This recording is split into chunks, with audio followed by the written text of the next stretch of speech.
Assalamualaikum warahmatullahi wabarakatuh. Thank you everyone for joining our first session in macroeconomics. As you are already familiar with our arrangement, for the next 4 weeks, including today, we will have presentations related to the issue of microeconomics for the first two sessions. And after the break, we will have another two sessions on macroeconomics. This will last until week 8 of this online course. Yeah? So my role today is to introduce some of the important areas of macroeconomics that we will cover throughout the 4 weeks, from week 5 to week 8. So these are the main discussions that I will share with you today. First of all, we will look at the difference between microeconomics, the one that you have covered earlier in the morning, and also macroeconomics that we will discuss now. Yeah? And then I will also share some of the topics that will be presented later for the next 4 weeks, yeah, of our discussion, highlighting some of the macroeconomic goals, looking at the overall macroeconomy in terms of its components, and also the types of markets available in the economy. And in order to understand the operation of the whole economy, it will be very useful to use the circular flow of income and expenditure model to highlight the different interactions between the components and actors in the macroeconomy.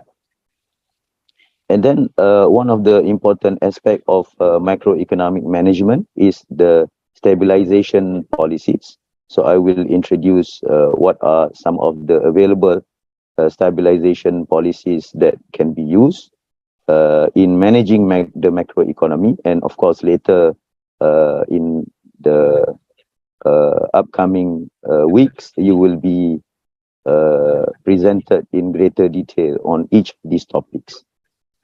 And then one of the interesting component of an Islamic economy or an Islamic economic system is the importance of the third sector.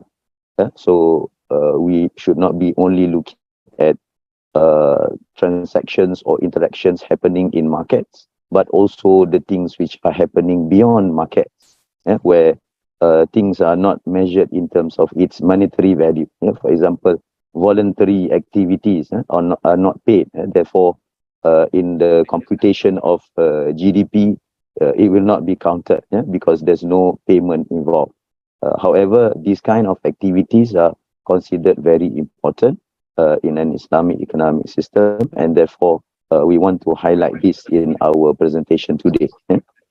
And after we incorporated the role of the third sector, we will then identify the whole four sources of economic well-being that are there, that are available in an Islamic economic system.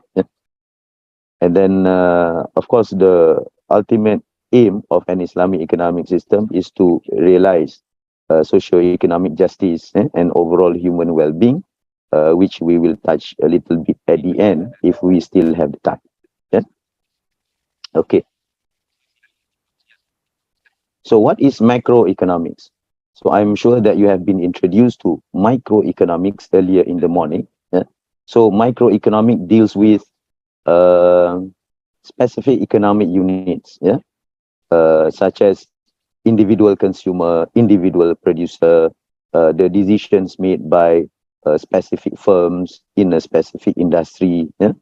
However, when we talk about the macroeconomic aspect, we are looking at the economy as a whole, in aggregate terms. For example, we look at areas of total output in terms of GDP, GNP, and so on, in terms of total income in the economy, in terms of total employment. So everything is at the aggregate level. So certain issue in economy, for example, price level, can be discussed at both micro and macro level. For example, if we are talking about the price of crude oil in the global oil market, yeah, so that represent microeconomics because it deals with a specific product in a specific market. Or if you are talking about the productivity of Microsoft workers, so that is still a microeconomic issue because it is talking about the things happening within a certain firm, yeah?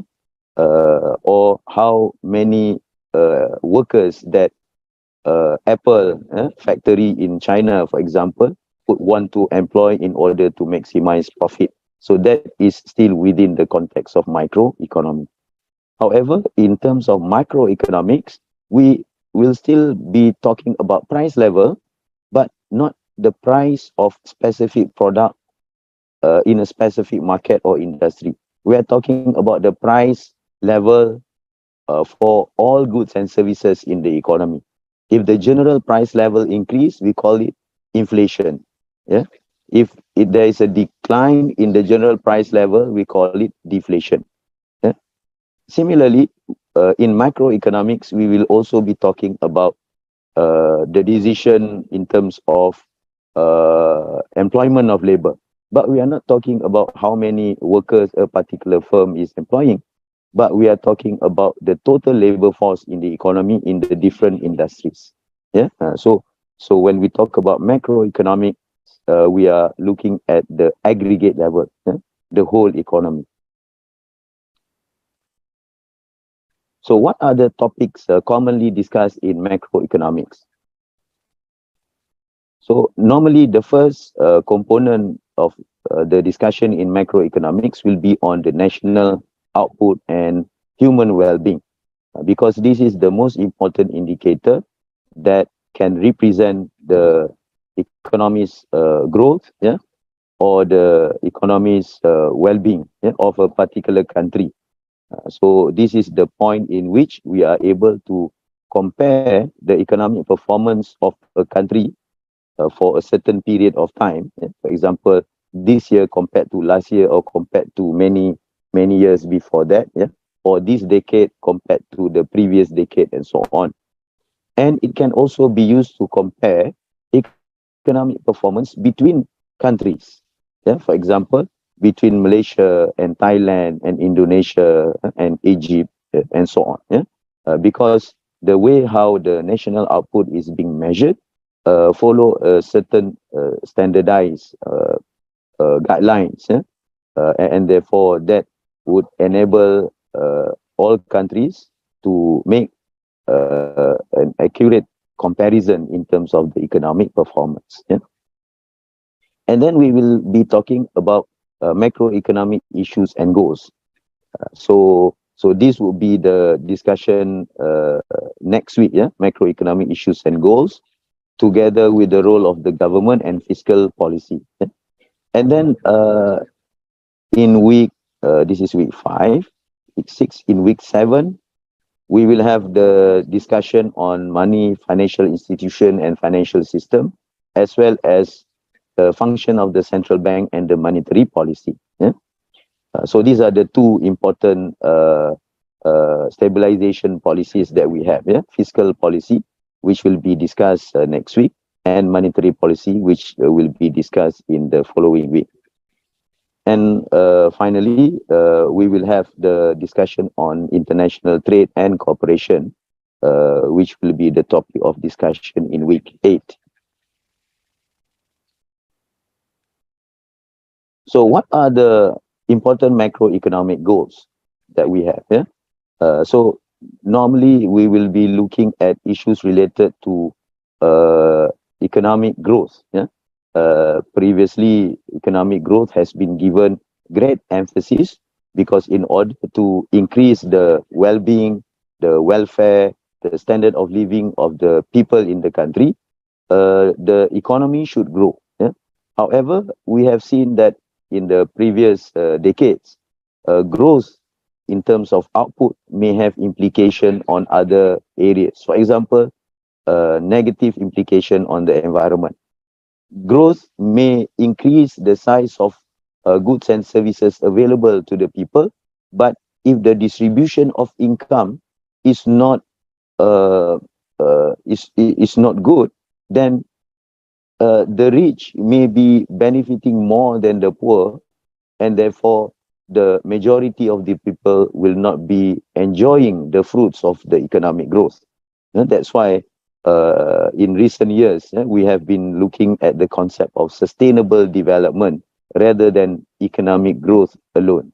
Because sustainable development will include many areas, not only in terms of the increase in the output available to the people, which basically refers to economic growth, also improvement in various areas of human development, in terms of poverty eradication, in terms of education, in terms of improvement in health services, in terms of reduction in income inequality, poverty eradication, sustainable environment, and so on. And then another important macroeconomic goal is full employment, because we know that people need to live with dignity. People need to have jobs for them to earn their livelihood, to support their families, and so on. And therefore, achieving full employment would always be among the highest priority in many countries. And then price stability. In history, we have seen many problems arising due to high inflation. In some countries, they face hyperinflation, where prices gone up in a matter of minutes. And the inflation rate can go even in the millions of percentage. So this is another important aspect, price stability. And also with the frequent financial crisis that we have seen in the world. In Malaysia, for example, we have the crisis in 1997, 1998. We have the subprime crisis in 2007, 2008. These are all related to the collapse of the financial system that contributed to the collapse in the real economy, causing economic recession. So financial stability has now become an increasingly important area of macroeconomic goals of a country. And then when it comes to Islamic economic system, if you look at the literature in Islamic economics, all the pioneer works in Islamic economics can be said to have come to a consensus that the ultimate aim of an Islamic economic system, of course, in terms of the worldly matter, deals with the realization of socio-economic justice and overall human well-being. So these are the two important aspects of Islamic economic system. Of course, the ultimate aim would be to achieve falah, the ultimate success in the hereafter. But in terms of the worldly matter, these are the two important areas, socio-economic justice as well as overall human well-being, which I would try to highlight some of these issues later in the presentation. Okay, what are the components or actors in the macroeconomy? So we have the private sector, the private sector in which we have firms. There are different categories of firms, proprietorship, partnership, cooperation, and so on. And then we have the household. So these are the two private entities, household as well as the firms. We also have the government, the public sector, and in terms of an Islamic economic system, we also give emphasis on the role of the third sector. And all of these sectors, all of these actors interact in these three different markets, in the factor market, in the product market, and also in the financial market.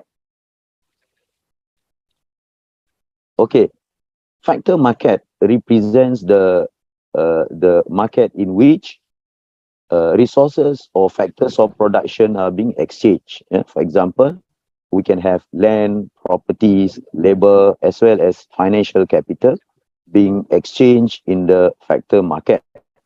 For example, household would be the owners of the resources, yeah? And then firms would be the one which would demand for these resources, put them into production, and offer them in the product market. Yeah? So in the product market, we have goods and services being exchanged. So the role have changed now. Households are the ones would be on the demand side. Yeah? So household will buy goods and services from the firms. Yeah? And the firms will be supplying goods and services to the household. And in the third market, in the financial market, this is where financial capital are being sourced. Yeah, funds for investment, funds for uh, government borrowings are being sourced for public infrastructure. And this can be in the form of loans from financial institution or funds secured through the money market or even capital market. Yeah? So money market represent short-term funds, yeah, less than a year. Normally, that's the definition. While capital market represent financial capital that are sourced more than a year in terms of its maturity.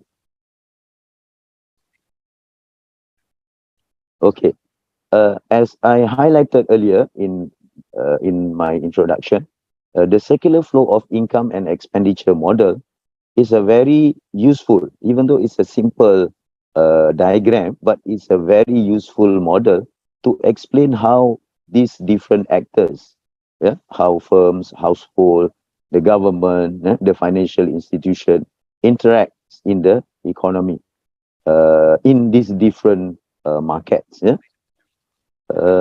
And it can also give us some basic understanding how stabilization policies, for example, fiscal policy or monetary policy, or even exchange rate policy that the government or the central bank could do can influence the size of the economy through the changes in income and expenditure level. So basically, the size of the flows, yeah, whether it's flows of income or flows of expenditure, the size of these flows in the circular flow of income and expenditure model, they are actually representing the size of the economy. Yeah? So if the flows are the amount of these flows are shrinking, it means that the economy is shrinking. We are facing an economic recession. But if the flows are becoming larger, it means that our economy is expanding, in which our economy is experiencing economic growth or economic expansion. Okay, let's begin with the most basic model, which is a private closed economy. Yeah? Okay, in a private closed economy, we only identify households and firms, yeah, in the economy. So private means there's no government, closed means there's no international sector. Yeah, our economy is a closed economy. So in this context, if you look at the model, you will see that the inner flow is represented by the black arrows, yeah? The arrows in black, while the outer flow is represented by both the arrows in red and green. Yeah? The red arrows represent leakages from the inner flow, while the green arrows represent injections into the inner flow. The black arrows also represent the interaction between household and firms in both the factor market and the the product market. Yeah? For example, households who are the owners of factors of production would supply their labor or financial capital or properties or land to firms, because firms needs these resources to produce goods and services. So when households supply these resources to firms, there will be a flow of these resources to the firms, but in return, they will receive factor income. Yeah. So they will get income in the forms of wages or salaries if they supply labor. They will get income in the form of rents. Yeah. If they provide land or properties for rental, they will get dividends, or in the context of the conventional financial system, interest income if they provide financial capital. And if they provide entrepreneurial talent, entrepreneurial skills, yeah, they become business owners, then they will bring home, yeah, profits. Yeah? So those are the interaction between household and firms in the resource market or in the factor market. On the other side, the interaction in the product market, when the firms have used the resources they receive from the household, when they use land, labor, capital, and entrepreneurial abilities they receive from the household, they combine all of these resources, put them into production, and produce goods and services, and sell them in the product market. Yeah. So household will buy the goods and services in the product market from the firms. Yeah. And therefore you have another flow of goods and services from the firms to the household, and in return the household will have to pay for the price of these goods and services. Yeah? So this is in the form of consumption expenditure. Yeah? Spending on goods and services by the household. However, yeah, so there is a leakage from to the inner flow, because not all of the income that the household earn will be used for consumption. Yeah? What else we use our income for? In addition to spending on goods and services, yeah, many of us save some of this income. Yeah, so that's where you can see that red arrow going out, yeah, from the household to the financial institutions or the banks, in the form of savings. Similarly, not all expenditures in the economy is done by the household. Yeah? Some of these expenditures are done by businesses themselves, yeah, firms. This will be in the form of investment. So that can be seen from the green arrow coming in, yeah, from the financial institution back into the product market.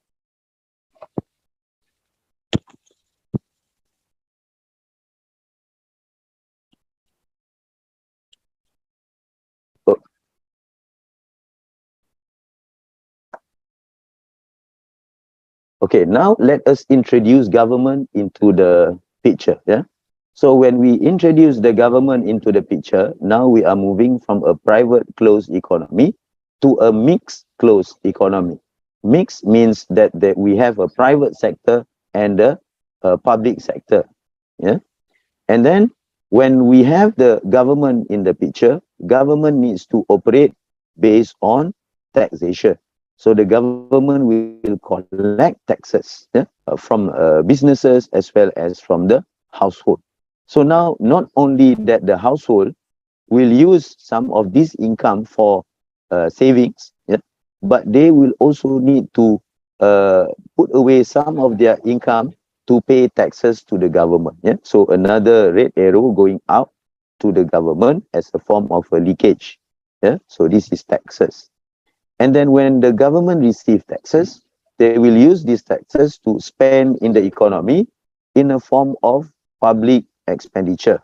There can be two types of public expenditure. The general category, number one, operating expenditure. For example, maintaining roads, maintaining bridges, paying for the civil service salaries, maintaining peace and security. What else? Buying supplies for schools, hospital, and so on. These are operating expenditure.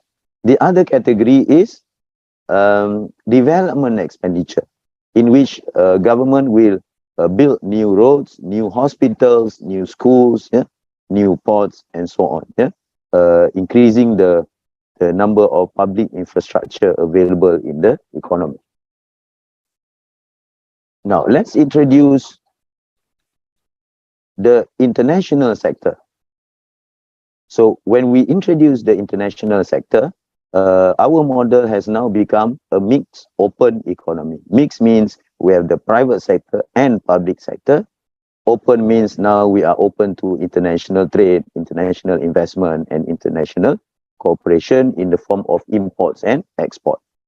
Okay, so when we add the international sector or buyers and from abroad, uh, our consumers, yeah, they are not only buying goods and services from domestic firms, yeah, shown by the black arrow.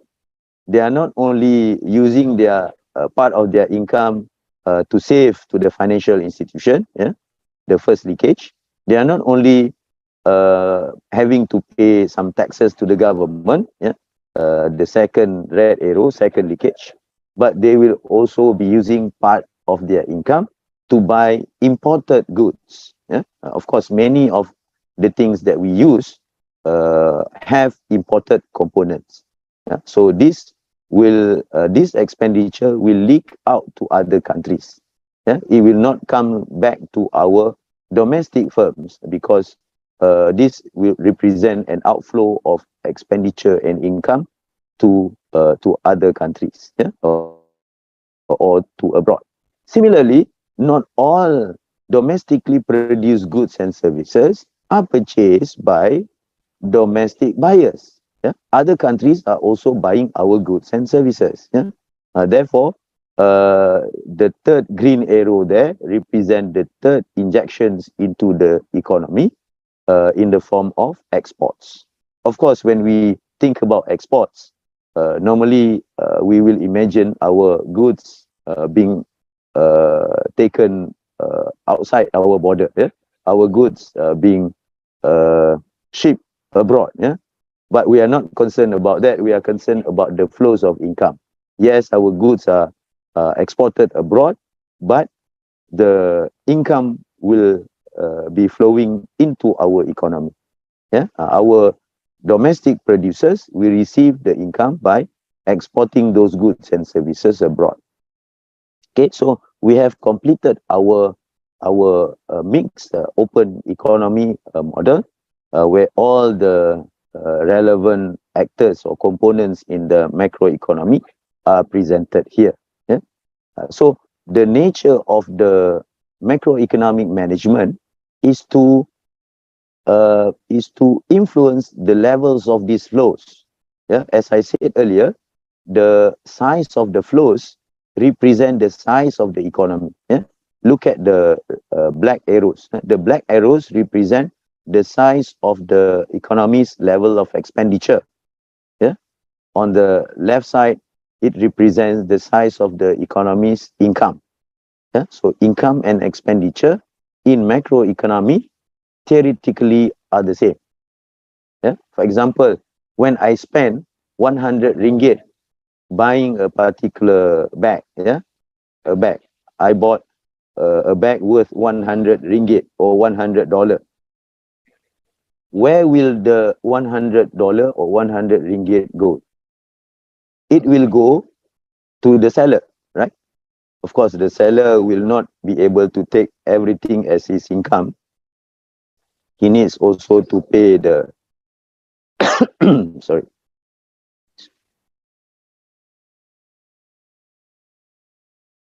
pay the salary of the workers, pay the rental of the premise, and so on.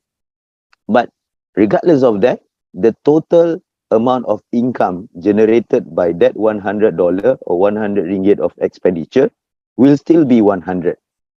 Yeah, shared by the different people contributing to the production and sale of that product. Yeah. So in the context of macroeconomy, expenditure will be equal to income. How much you spend in the economy will translate into an equal amount of income to the people who help to produce and sell the product in the market.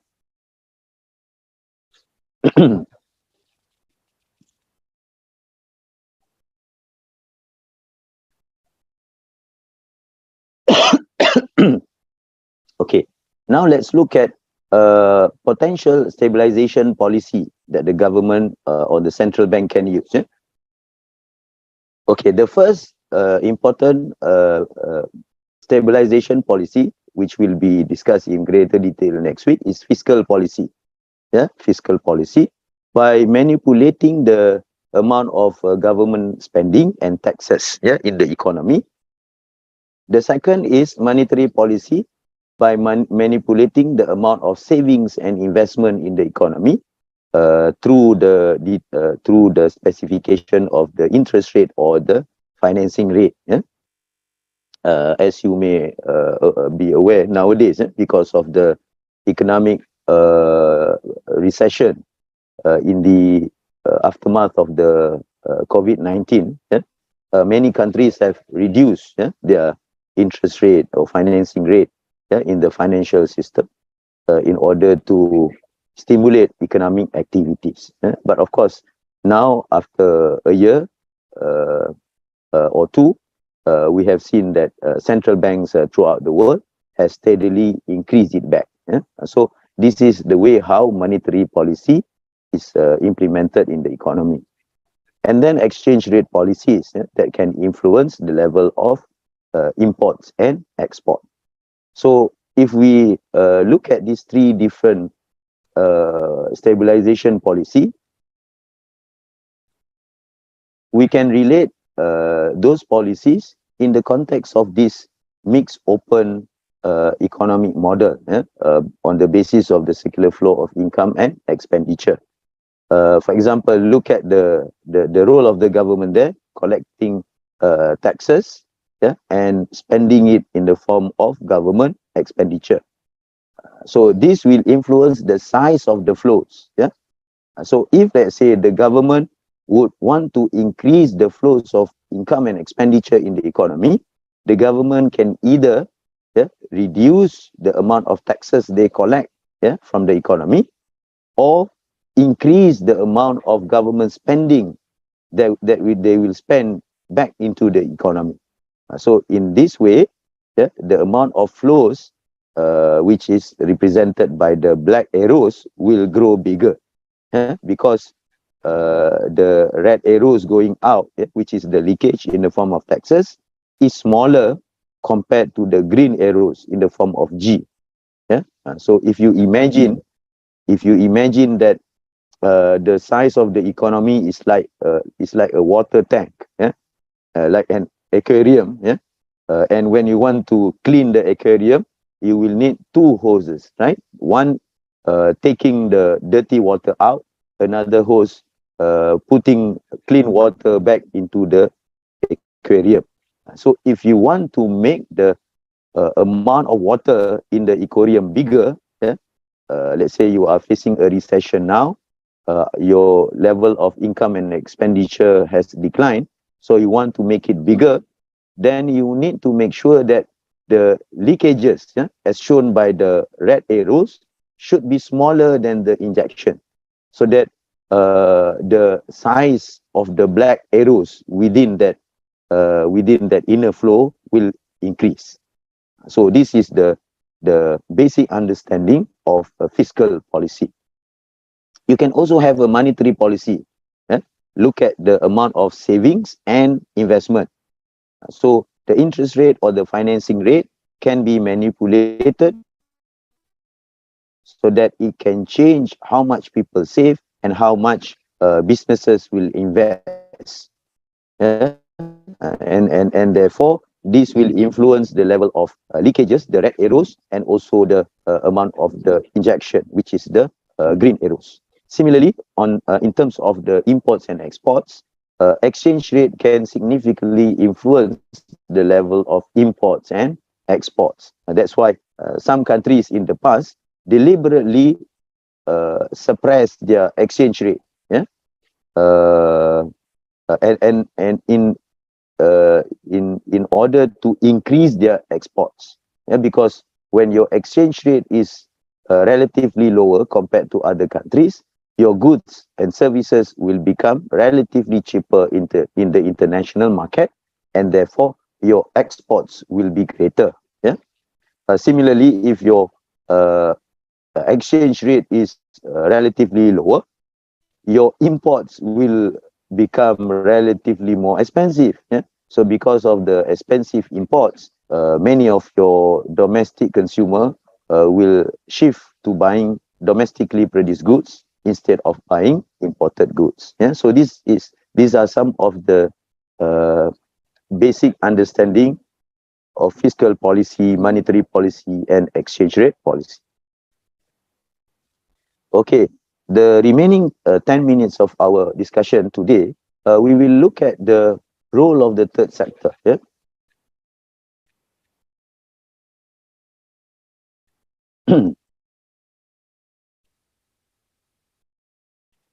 Because when we look at the circular flow of income and expenditure model earlier, uh, all the activities in terms of the interactions between firms and household, as well as the interaction with the financial institution, the government, and the foreign buyers, they are all activities captured in the market. Yeah? Many of activities in the third sector or voluntary sector, they are not part of the market, since these activities are voluntary in nature. As long as a particular activity does not involve any monetary payment, it will not be captured as part of the national economic output. Yeah? So many of these activities which are beneficial to the people, contribute to the well-being of the people, are left out, yeah, from the calculation of national output.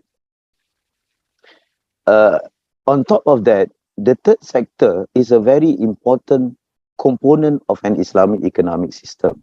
Yeah? It can be said to represent the soul of the Islamic economic system, in which Islamic economic system is based on the concept of cooperation and shared responsibility. Yeah?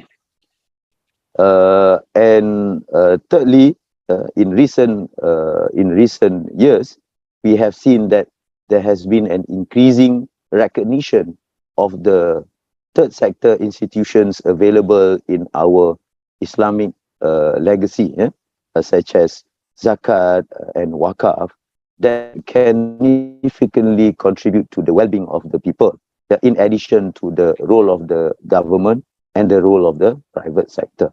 Yeah? Therefore, it is important for us to recognize the third sector in an Islamic economic system.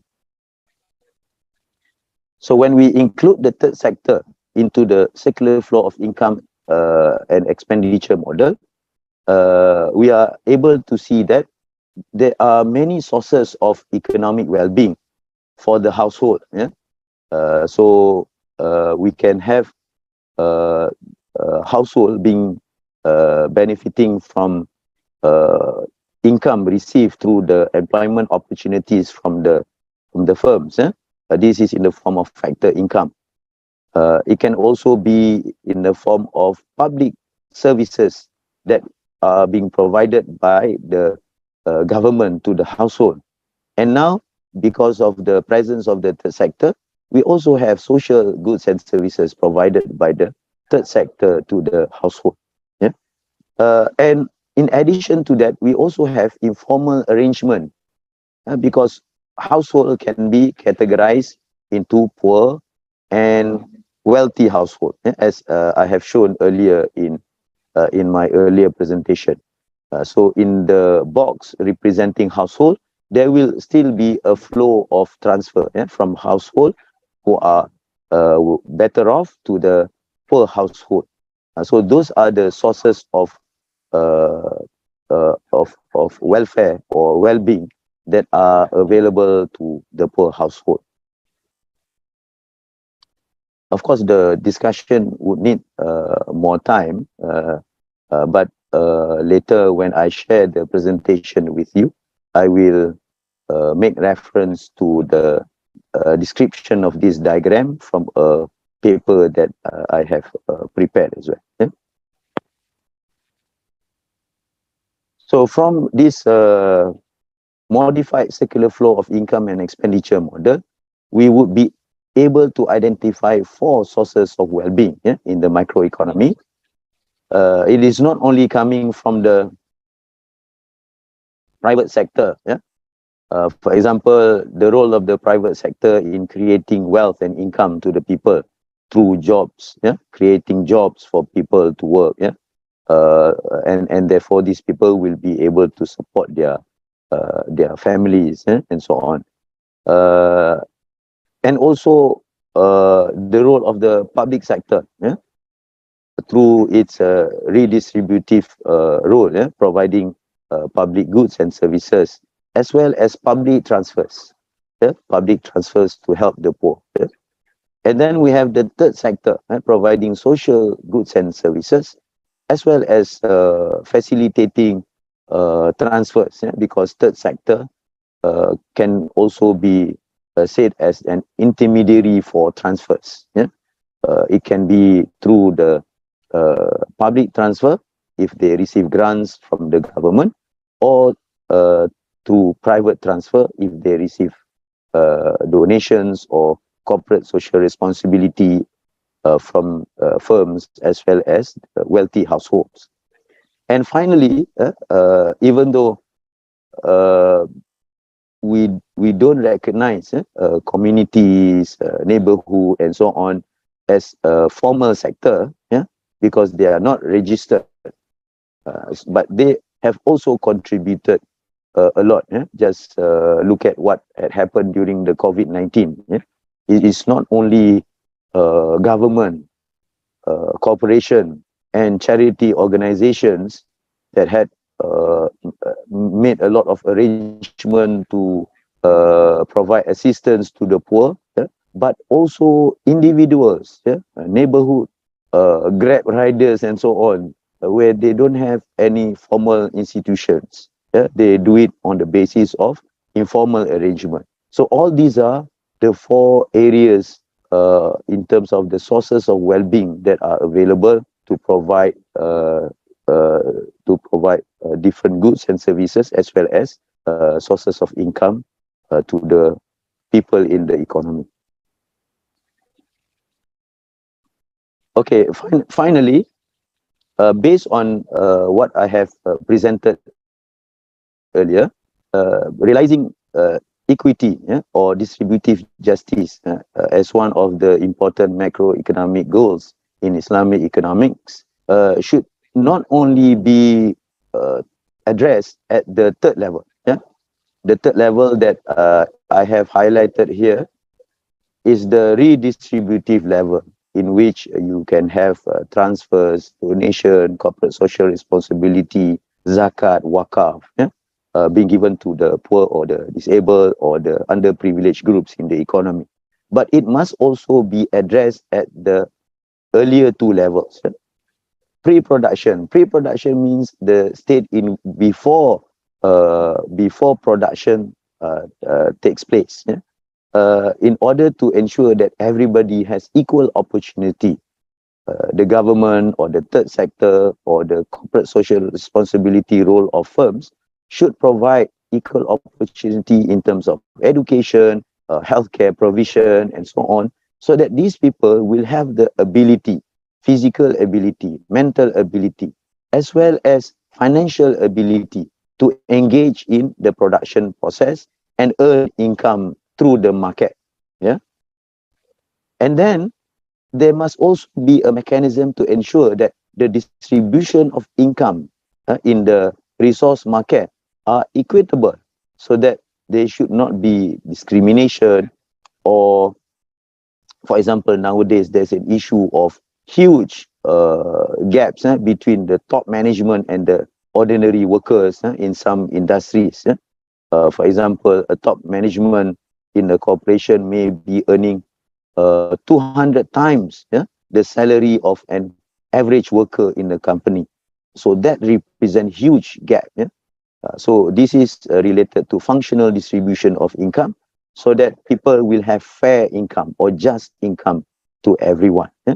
And then only whenever all of these are being put, and still you have a huge amount of inequality, then you will need to use redistributive mechanism to somehow help the poor, because some of these people, they may not be able to actively engage in production. For example, certain people who have severe impairment or severe disability. So for this group of people, they are not able to earn their redistributive mechanism. So these are some of the important aspects of macroeconomic aspect from an Islamic perspective that I want to share to the different aspect of macroeconomic dimension with this basic overview of macroeconomic. Assalamualaikum warahmatullahi wabarakatuh.